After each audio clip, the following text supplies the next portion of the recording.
мына жусан бар ғой, жусан дейтін аурулардың 90%-не, мен 95 деп айта алам, процентіне ем. Міне айналаның бәрінде жусан толып жатыр. Жусан, мен өзім практикадан өткен. Қотырды ем дейді. Қотырды әрине ол нашар ем дейді, басқа сера сияқты нәрселерден, бірақ бәрібір ем дейді.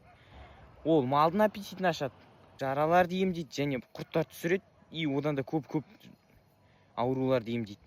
Енді мен айтайын деп жатқаным, міне жусан айналада толып жатыр, жусан дейтін жетеді. Адамдар айтады, жусанды қайдан аламыз, қайдан сатып аламыз? Жусан жоқ жерлер бар деп. Қызылордада жусан көп деп көрдім мен, көргенде.